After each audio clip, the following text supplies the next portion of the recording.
Nasir electronics mobile shoppe furniture व e bike centre Salgare घेऊन आली गुढीपाडवा धमाका इलिको कंपनीची ई बाईक सर्वात स्वस्त एकदम जबरदस्त फक्त 39,500 पासून पुढे कोणत्याही कंपनीची जुनी ई बाईक द्या नवीन ई बाईक घ्या एक्सचेंज ऑफर बजाज फायनान्सच्या साहाय्याने 0% व्याजदर कोणत्याही वस्तू खरेदीवर लकी ड्रॉ कुपन आमच्या शाखा क्रमांक 1 पोस्ट ऑफिस समोर सलगरे शाखा क्रमांक 2 हिरा हॉटेल चौक मिरज शाखा क्रमांक 3 देशिंग कॉर्नर कवठे महांकाळ शाखा क्रमांक 4 नायरा पेट्रोल पंप समोर हल्याळ रोड आथनी।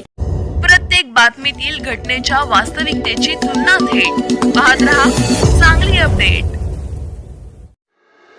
जिल्हा परिषदेमध्ये प्रशासकीय काळामध्ये झालेल्या ठरावाबाबत विद्यमान जिल्हा परिषद अध्यक्षांनी स्टे दिला असताना समाज कल्याण सभापती दादासाहेब कोळेकर यांनी बोगस ठराव मंजूर केल्याचा आरोप करून राष्ट्रवादी शरदचंद्र पवार पक्षाच्या सदस्या सौ वर्षाताई कांबळे आणि त्यांचे पती सचिन कांबळे यांनी ठिय्या सुरू केला।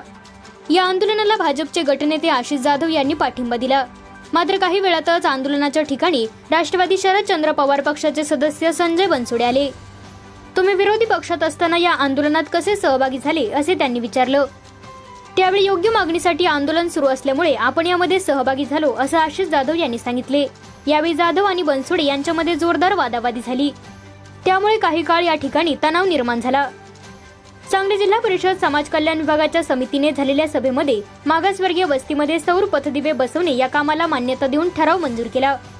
मात्र समाज कल्याण विभागाने कोणालाही विश्वासात न घेता हा बोगस ठराव केल्याचा आरोप करत जिल्हा परिषद सदस्या वर्षाताई कांबळे यांनी समाज कल्याण अधिकारी कोटकर यांना धारेवर धरले। कोणत्याही सदस्याला न विचारता समाज कल्याण अधिकारी कोटकर यांनी बेकायदेशीरपणे ठराव केल्यामुळे समाज कल्याण विभागाच्या दारातच सदस्यांनी आंदोलन सुरू केले।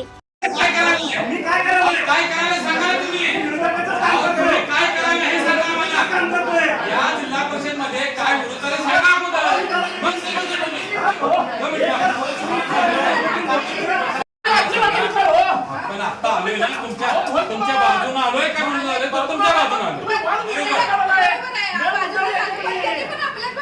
असं नाही